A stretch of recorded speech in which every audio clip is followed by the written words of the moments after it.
Hi guys, welcome to my channel, or welcome back to my channel. My name is Elizabeth Ann, and welcome to today's reading video, which is so fun.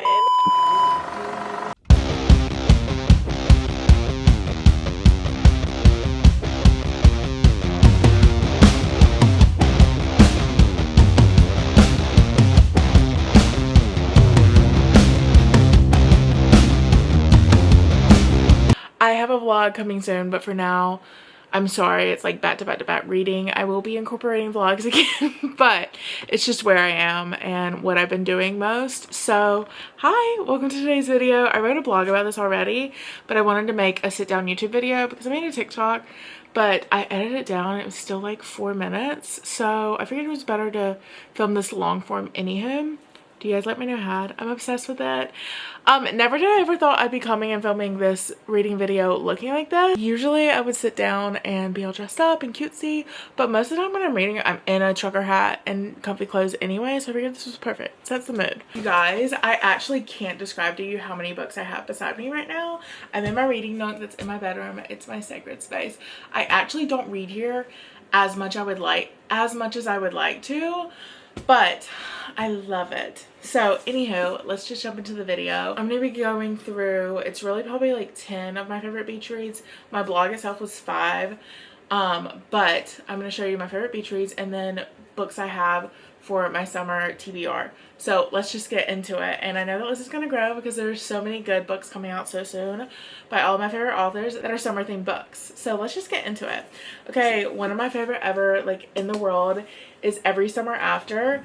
I absolutely loved this book when I read it. It was one of my favorite reads of 2023. As a lake girl myself, you always dream about having your little lake boyfriend. Did that happen for me? No. But it's cute to read about in this book. And I just love this book. I do have both books, and I have not read this obviously since summer 2023. But I did buy a couple months ago Love and Other Words, which is essentially apparently the same book. This came out in 2018. This came out in 2022, I believe. And anyway, so I've always wanted to read this and like see what the difference is, which one I like more. But since I've not read this, I'm not gonna give you anything on it. But anyhow, one of my favorite summer reads ever. It takes place over 6 summers spent in Barry's Bay, and then 1 weekend 10 years later after the last summer, where Percy and Sam are reunited. Basically, Percy and Sam were friends, led to something more, and then they had this huge break, and Percy vowed to never go back until she finds out that Sam's mom has passed away. And so she goes back and she's confronted with all the bad choices and mistakes she made. She soon realizes the only way that she's ever going to be able to do anything is to work through those mistakes and choices she made. As soon as she reunites with Sam, she realizes and remembers how undeniable their chemistry and relationship was. And yeah, it's such a good book. I loved it. A lot of people hated it. All is fair. So that's number 1. Okay, continuing on. Some of my more top summer reads did include into the blog post the Hotel Nantucket. I loved the Hotel Nantucket. It is one of my favorite reads. It is my favorite Ellen Hildebrand book I've read so far. I've read like one other, so there's a million other I need to get to, but I love it so much. I kept picking up and putting it back down and just getting through the first 50 chapters. Getting through the first 50 pages and never truly getting into it. And once I got into it, I was sucked in. I read within like a few days, and it is such a beautiful story. Ellen Hildebrand did such a good job with this story and all the different aspects of it. Okay, so basically, the Hotel Nantucket it centers around Lisbeth, who is the general manager for the Hotel Nantucket, which is this historic hotel deemed to be haunted from the fire that was there in the 20s, where a maid dies in the fire, and now she's haunting the hotel. It's a big part of the story, and it's a great part of the story. And basically just follows Lisbeth and the rest of the staff that she's brought on, and the ups and the downs of trying to run an inn and get it out there and be successful and make everyone happy. She's fresh off of a long-term breakup and kind of starting over and terrified, but she soon meets someone new, and their love story was beautiful. Just the story in general is beautiful, following all the different characters' development. There are a lot of characters, and oh my god, it's such a beautiful story. It's so well told, and I'm so grateful that I read it. And it's definitely one of my favorite reads of 2024. But anywho, I wanted to give a little more context. But basically, the entire summer, they're kind of trying to prove themselves to Xavier, as well as trying to prove themselves to Nantucket and be successful. And there's like this mystery kind of like influencer blogger, travel blogger that comes to the hotels under a pseudonym. And the entire summer, like, trying to look out for the blogger and impress whoever it is. And eventually in the end they find out who it is, and it's kind of crazy. But anyway, overall it's just like such a good story. I love it, and like I say, she does a great job at tying it up with the bow and delivering it beautifully. So yeah, there's like chemistry and love, there's history. It's got 20 roaring, it's got roaring 20s history mixed in there. It has a ghost. It has like literally everything you can think of. It's got charm. It's got character development, and I love seeing all the characters develop over the summer, because there are a lot of characters, and it wasn't confusing to me. It was very easy to digest, and her writing is just kind of like Jessa Hastings. It's just so beautiful to me. And you know, when you finish some stories, you get to the end and you're like, what just happened? Like, are they having a fairy tale ending? Like, what is happening? You left me on a cliffhanger, but that is not the story with this. She really ties it up in a bow and delivers it to you beautifully in this book. So anyway, I love it. It's a great summer read. It has a Nantucket aspect in it, and I can't wait to go visit the hotel that was inspired by Hotel Nantucket. Also, if you do buy this book, she does have the blue book in the back, which is her guide to Nantucket. I think it's about like probably like 20 pages. So yeah. Another one that I had on my list was One Italian Summer. I read this when I was in Europe. A lot of these books that I'm talking about or sharing about have a special place in my heart because I read them like when I was commuting in London, and everyone reads on the tube, and finally after a while I was like, you know what, maybe I should get back into reading, and so I did. And this is another book that I read and I was sucked in. It's a super quick read. It's about 250 pages. And this story is basically about Katie, and Katie was best friends with her mom. Her mom has recently passed. They had this trip to Positano planned, the two of them, that they were supposed to go on. Katie's kind of like going through a lot. She's struggling in her marriage. She's struggling mourning her mom, and she doesn't know what to do. She ends up going, and when she gets to Positano, she immediately feels her mom's spirit, and she also decides like, okay, I'm supposed to be here. And pretty soon after, she meets her mom at 30, Carol.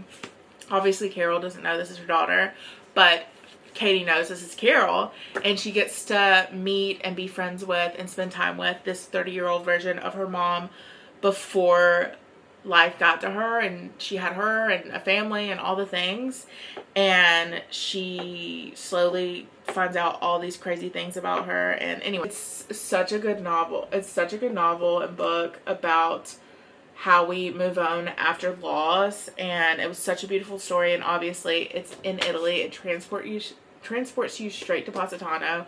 That's one of my favorite things. And I was going to Amalfi whenever I knew I was going to Amalfi when I was in London, and so that was one of the big reasons I got this book to read. And I'm pretty sure my mom and I read it at the same time, and it's just so special and beautiful and has a perfect place in my heart, and it's perfect to transport you to Italy if you're wishing you were having your One Italian Summer too. It's really hard for me to choose one Emily Henry book, but I did, and this is my special edition of it.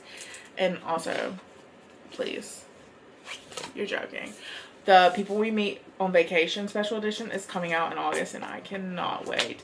But Beach Read is my very first Emily Henry book I read. Obviously, it's her very first book. I, once again, read this and was sucked in so fast when I was in Europe.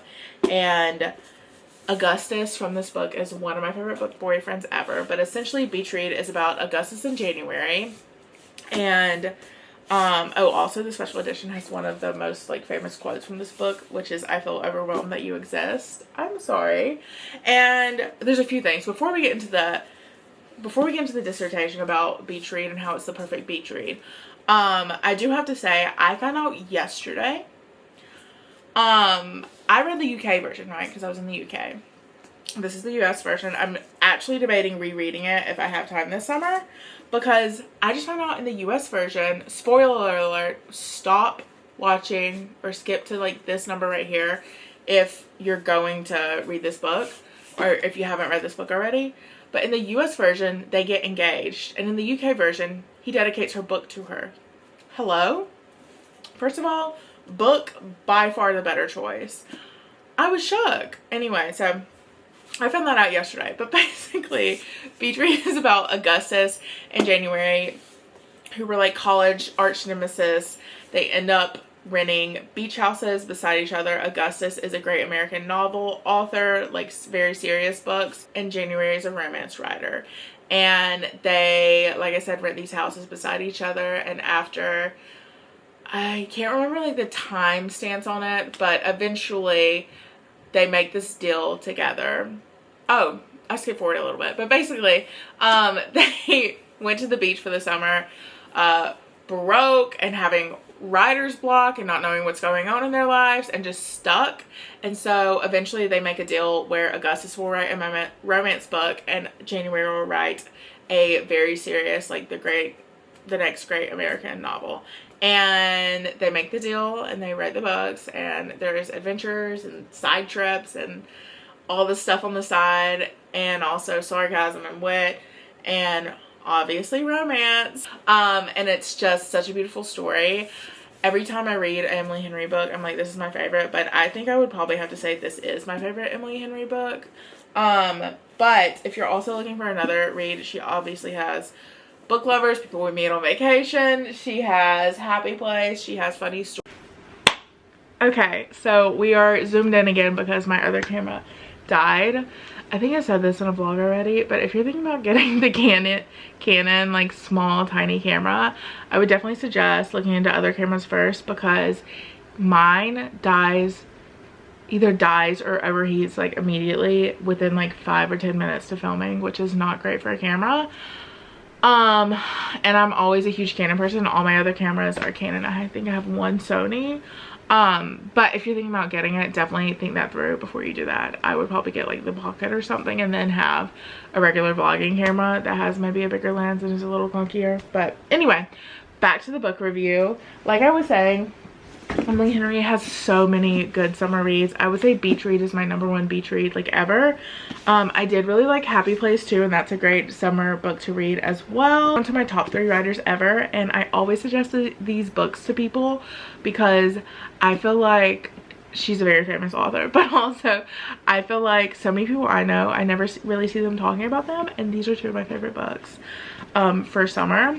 Annabelle Monaghan, she has such beautiful books, and I love her storytelling, and I fell in love with her with Nora Gezel's script, and lucky for me, I read it like later than it was published, and so it was already time for a new book. So then I immediately read Same Time Next Summer. Summer 2023, this is one of my favorite summer reads. And I love her books. Okay, so basically Same Time Next Summer is giving like, every time I hear August by Taylor Swift, like those are the vibes. Okay, so basically Sam has this picture perfect life. Here's the cover. I just love her covers too. Oh, before I get into this, let me tell you about her books in general. I love her books so much because the traditional like rom-com-y book we read, the traditional like romance book or rom-com-y or whatever book we read is typically about someone in their like late teens, in their 20s, in their late 20s, but all of her books are about like divorced moms, midlife, like in their late 30s, 40s, in their late 30s and 40s, and about starting over and kind of like this is like deep, but finding a way, I don't know, like living their second act with still having their kids and everything. Like, does that make sense? I'm not articulating well, but I just love that because, you know, so often there's the idea of you can start over anytime anytime you want, but oh, I can't start over because like I have kids or I have this or I have that. and it's like you can reinvent yourself anytime you want to. It might be harder for you than others. You have other responsibilities, but it is possible, if that makes sense. But anyway, so same time next summer. A lot of people didn't love this one. They liked Summer Romance a lot better. My opinion, I like both equally. I can see why you like Summer Romance better though. But basically Sam has this picture perfect life. She lives in the city. She has the perfect doctor fiance, and she has the perfect job. She has the perfect city life. So for the summer, she's going back to her parents' Long Island beach house, where she grew up, and gonna be there kind of getting her wedding in order because her wedding venue is near this house, and she has like these set of rules that she won't do. One of them may not be running into her ex. Anyway, so she returns to the beach house, immediately runs into her first love from 17, Wyatt, and pretty soon everything starts to go off track, and she starts to realize, like, is my life this like picture perfect? And she's met with Wyatt and is reminded of their undeniable chemistry and relationship, and you'll just have to read to see what happens. It's so good. But giving Major August by Taylor Swift vibes. Okay, next is Summer Romance. I also love Summer Romance. I don't know, they're different themes, you know? But Holly is a professional organizer, yet her life could not be in more shambles. She's reeling over her mother's death and her husband leaving her. And literally the first day she leaves the house without her wedding ring and pants that actually have a button on it. She goes to the dog park, takes her dog, and her dog pees on this guy. So basically her dog marks her territory on Ethan, and pretty soon she gives in to the fact that she's met someone that sees her for a different version that she can't see in herself. And I think what I love most about this book is, like, everyone deserves an Ethan. Everyone deserves an Ethan in your corner doing whatever they can to help you be better, do better, feel better. And it's just a really beautiful story and I love it. And like, not the tagline, but like one of the taglines here is like, no harm in a little summer romance, is there? The answer is no, but that felt a little telling. The answer is no though. Okay, sorry, I started to run out of space. But anyway, amazing books. Oh, you guys, I forgot to say another favorite. Along with the Hotel Nantucket, one of my favorite Ellen Hildebrand books is The Perfect Couple. It is just juicy, rich people drama. I love it so much. So be sure to read it. It's basically wedding season in Nantucket, and it follows a very wealthy family, and their son is getting married to this new girl. And well, obviously nothing is ever as it seems. There's scandals, there's lying, there's cheating, there's a murder, and it is just so good. I don't know what else to say without ruining it, but if you haven't watched the TV show, I definitely recommend you read this first. It's just such a like fun summer whodunit. And I love the book. I love the TV show, but the book goes into so much more detail. They can't obviously cover as much in the TV show, so definitely go read that.